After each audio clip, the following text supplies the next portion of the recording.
Ben, Liam, and Harper tied the knot quite a bit later than their circle of friends. He had reached the age of 31, while she was a tad shy of 30. Almost instantly post-nuptial, they welcomed a daughter into the world, and by the time she was 4, they added a son to their brood. As soon as their youngest started attending kindergarten consistently, Harper felt a strong urge to rejoin the workforce. Being cooped up at home for 4 long years had nearly driven her stir-crazy. She was desperate for adult conversation. Beyond her kids, her spouse, and the usual crowd of mothers at the playgrounds, her options were slim. Harper was searching for a job that demanded minimal hours, and she managed to snag a position a few days a week handling sushi deliveries. The job was a breeze, mainly sitting at a desk, shooting the breeze, and occasionally answering phone orders. It was an arrangement that worked perfectly for her. Liam was thrilled that his wife had found herself a little escape. He could tell that, day by day, it was becoming tougher for Harper to find fulfillment solely in her roles as a mother and wife, so he was more than supportive of her decision to work. After years of solitude, it proved somewhat challenging for the woman to meld seamlessly into the new team, predominantly comprised of individuals younger than her. The company was small, just the director and his brother at its helm.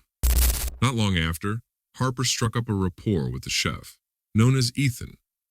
During a heartfelt chat, he remarked, "I do hope you stick around for a bit. I'm frankly worn out from constantly adapting to new faces. I barely managed to recall their names." Harper stared at him, baffled. Really? Is staff turnover that high? This was news to her. No one had mentioned this before. Sensing he might have revealed too much, Ethan quickly changed the topic. Harper cherished how she felt heading to work each day. Though it wasn't a plush office or a high-end corporation where everyone donned chic attire, stepping into her workplace filled her with a sense of complete liberation and self-assurance. For a moment, she reclaimed the essence of the Harper she was prior to marriage and motherhood. Customers often flirted with her during calls, and she had found a solid ally in Ethan. In addition, she now had her own income, which she could use as she pleased without justifying it. Expenditures to Liam, yet there was another reason that piqued her interest in her job, a secret she kept close to her chest and for some time even denied to herself. Lately, Harper had become aware of the particular attention she received from the upper echelons, namely, the director and his brother Miles. Both of them had started giving her explicit signals, lavishing her with compliments and generally indicating their fondness for her. Initially, this overt interest from 2 charming men took her aback, but gradually, she found herself enjoying the attention increasingly. Naturally, she never breathed a word of this to Liam, not even in jest, aware that her husband was prone to jealousy. She knew such revelations would lead him to insist she quit her job. One evening, just as the day was winding down, the director summoned Harper to his office. This was a surprise.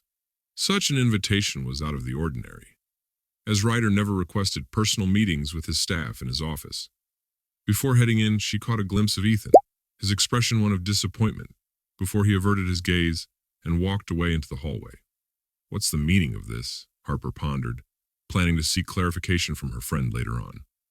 After securing the door, Ryder gestured for her to take a seat. Known for his directness, he wasted no time in diving into the heart of their discussion. The revelations he shared caused Harper's eyes to widen and a chill to run down her spine. So, that explains why Ethan mentioned they often switch out the girls, Harper thought. Let's be frank. You are an attractive woman with a remarkable figure. At these words, she stiffened immediately. I've been watching you for quite some time. The long-suppressed longing she had held back surged forward in that instant. Harper's thoughts drifted away from him, her family, and the moral shades of her actions. Desire eclipsed her logic. She exited the office visibly flustered, her hair in disarray.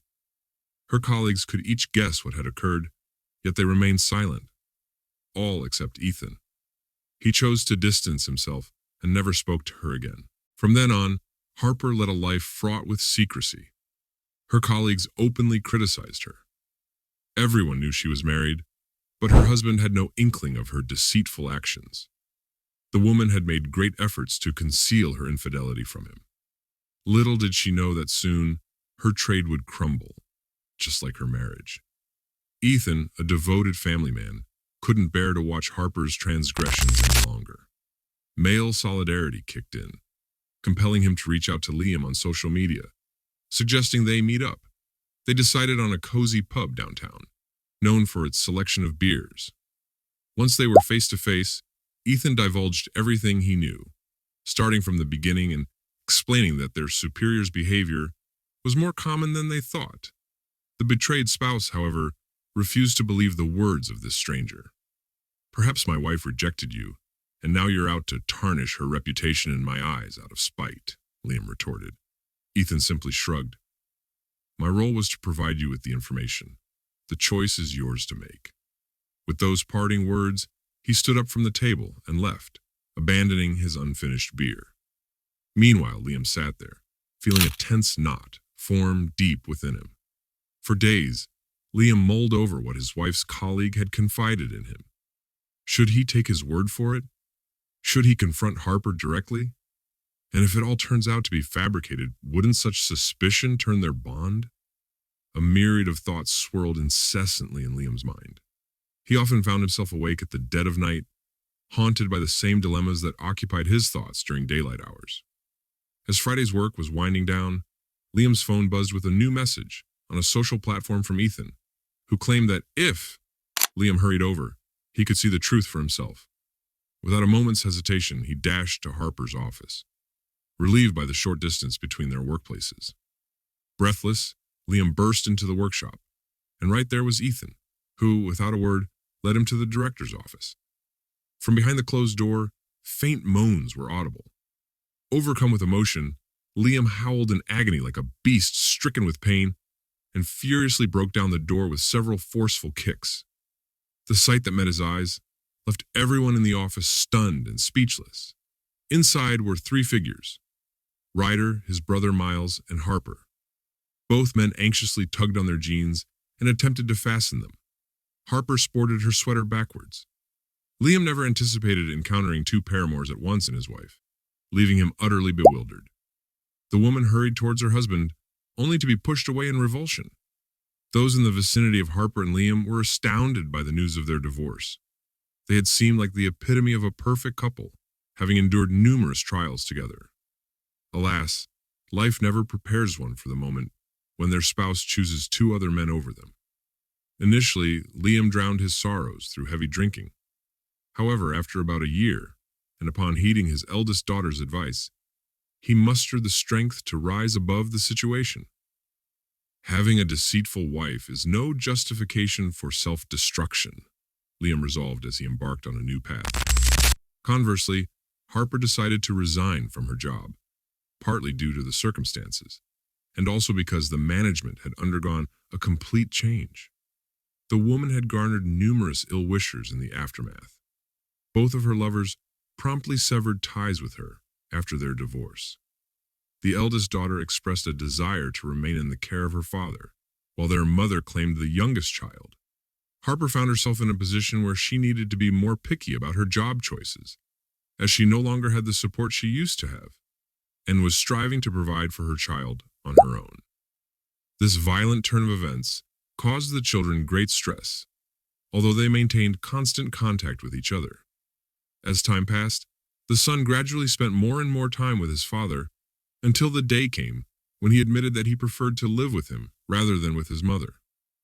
This discovery was an incredible shock for the woman because she did not expect such an outcome in any way. Cheating Secrets podcast like me